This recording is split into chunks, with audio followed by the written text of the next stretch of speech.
Sir, cuando tú vinir aquí de Pilipinas, ay sumakit ang ulo niya talaga siya. Dolor de cabeza mucho? Mucho. Sakit ng ulo ni Joanna. Pinatutulog ko na kasi siya kanina, sabi ko, ay nako, magandang araw po sa inyong lahat mga amigo. Nandito po si Joanna, kasama po natin. At ewan ko ba, sumasakit ang dibdib ko sa'yo, Joanna. Tawa ko ng tawa. Kanina ko pa po siyang kausap. Sumakit ang dibdib ko, bigla katatawa. Ay nako, ano ba nangyari? Si Joanna, Cuando...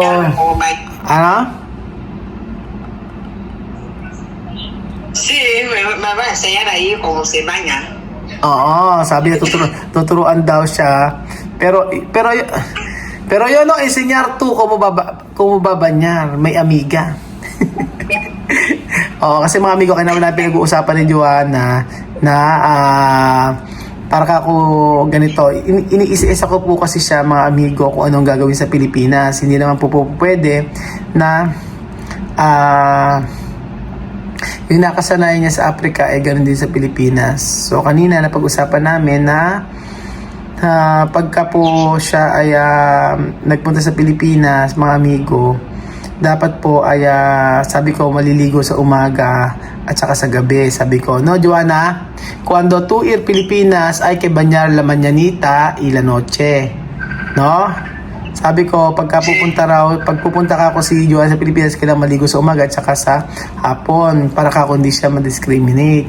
Iniisa-isa ko po siya mga amigo. Mas maganda po yan kesa po magdadamdam siya. Pero Joanna, no I can padar conmigo, ha? Solo yo enseñar cómo ba Pilipino vivir.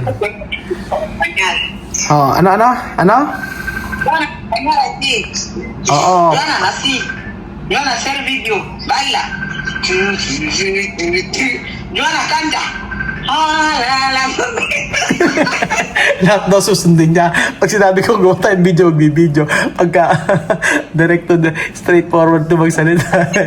No, yo decir, cuando tú vinir aquí de Pilipinas, ay sumakit ang ulo niya talaga siya. Dolor de cabeza mucho? Mucho. Sakit ng ulo ni Joanna. Pinatutulog ko na kasi siya kanina, sabi ko, ayaw pa niya, gusto pa lang niya kausap. So, ayan. No, kasi Joanna, aquí de Pilipinas, necesito bañar 2 veces así. Después poner desodorante y perfume.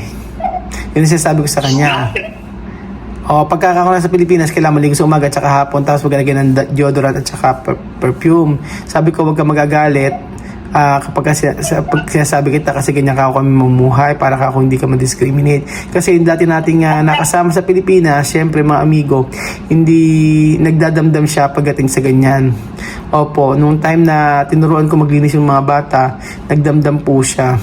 Sabi kailangan tanggapin daw po natin siya kung ano siya. Hindi po ganoon, di ba? Dapat mga amigo sila mag-adjust. Kaya si Joanna, sinasabihan ko po na kung ano ang dapat niyang gawin. Pati ka ako si Wesley, tuturo ko paano tamang paliligo. Tapos sabi niya, después tú ha dicho, yo enseñar tú. No, mi amiga enseñar. Sabi niya, ako diba magtuturo ng paano paliligo. Sabi ko, hindi ka si madam magtuturo sa'yo. Asi, porque aquí mucho discriminación. No? Cuando no... Discriminación o estar... Somos personas. Sí. Okay, hindi rin okay ang discrimination kasi parehas naman daw tao. Pero necesito cambiar de costumbre de Guinea. Porque cuando tú estás en Pilipinas, hay que cambiar tu costumbre. Ahora costumbre de Pilipino. No? Sí. Sí.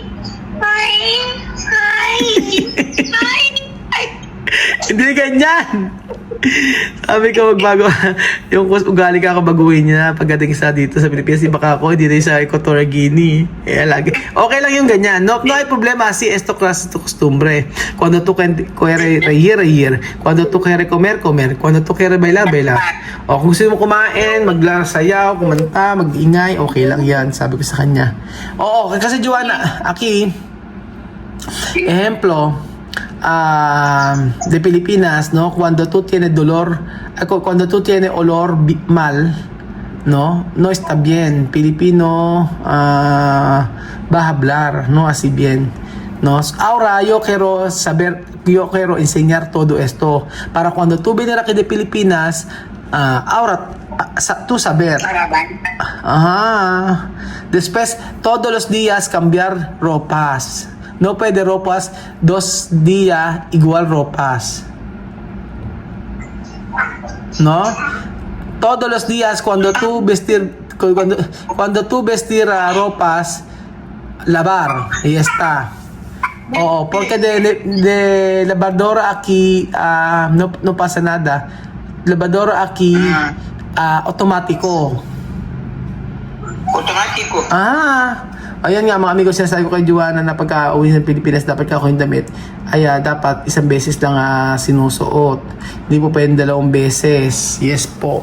So usually ang mga taga-EG, ganun po ang style nila mga amigo. Sometimes twice sila sinusuot yung damit. Minsan kapag na-isuot na nila ay inihahang na lang nila and then okay na, ganun na po agad. So nawala po mga amigo. Yung na lagi ko ina-explain po kaya Joanna mga amigo na dapat pagdating sa Pilipinas ay iba na, hindi na kagaya dati. Pero natutuwa naman ako dahil marami ko natutunan from the past or from the time na nagpunta po yung sila mudra dito sa Pilipinas. At ang maganda po doon nai-apply ko ngayon. So dati kasi nagdadamdam yung nanay kapag ganoon na nagdadamdam, hindi niya kayang i-take o tanggapin yung ganoon. Dapat daw tanggapin ko bilang tanggapin natin sila ganoon, which is tama naman din, natatanggapin sila, pero dapat kung ano yung mas makakabuti, yun yung dapat nating gawin, o di ba? Kahit gagaya natin kung saan tayong bansa nandoon, tayo mag-a-adjust. Pero itong bagay na sinabi ko kay Joanna, ito yung sinabi ko kay Joanna na talagang sabi ko, wag siya ma-open, wag siya magagalit sa akin dahil kaibigan kita. Kausap ko siya kanina. Nag-heart to heart talk kami dalawa. Sabi ko sa kanya, Joanna, pupunta ka na sa Pilipinas. Pagpunta mo ng Pilipinas, ganito dapat, sabi ko sa kanya ganun. Para hindi ka ma-discriminate, dapat ganito ang gagawin mo. Dapat sa paliligo pa lang maayos na. Dapat lagi nagpapat ng damit. Hindi po pwede nasuot na ngayon, hanggang bukas yun pa rin po yung suot niya. Ganun. Yeah, the same with Wesley, sabi ko sa kanya. So nakikinig naman po siya yun ng kagandahan at masaya po ako kung ganun po na nakikinig siya sa akin. Ngayon po, inuunti-unti ko na si Joanna at gusto kong malaman ninyo na dapat open-minded niya at handa siya sa lahat ng pagbabago sa kanyang buhay. So, yun po ang maganda. At takot na rin po kasi ako mga amigo na yung bigla na lang hindi pa lang kayang tanggapin yung mga ganoon. Hindi pa lang kayang tanggapin na nasasaktan. Pero sa akin naman po mga amigo, para sa akin na kung ano yung makakabuti, yun yung dapat gawin. Pag sa pag-aaral, so inuunti-unti ko si Joanna at gusto ko talaga sabihin sa kanya yung mga dati na experience ko na dapat ganoon ang gawin. Pero pagka sinasabi ko na sumasama ang loob. Kaya ngayon pa lang pinangungunahan ko na at saka dinidiretsa ko na siya. Diretsa ko sasabihin sa kanya yung buhay dito sa Pilipinas. So, yun po mga amigo. Mahalaga naman sabi natin sa kanya ang dapat niyang gawin. Hindi po pwede, di ba, na kagaya before, na hinayaan ko na lang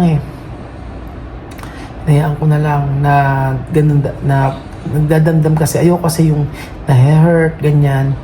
Kahit nasabihin mo ng maayos na pananalita, pero hindi pala merong masasaktan at saka maikukwento ka sa iba. Yun ang pinaka hindi okay. Yung ikukwento ka na bakit ganyan si Ruel, bakit ganun, nang nasa EG hindi naman siya ganun, Pero ba't nga nasa Pilipinas, ang daming dapat ganito dapat ang gawin, ganyan. So, yun po mga amigo, sana at least si Joanna ay open sa ganoon.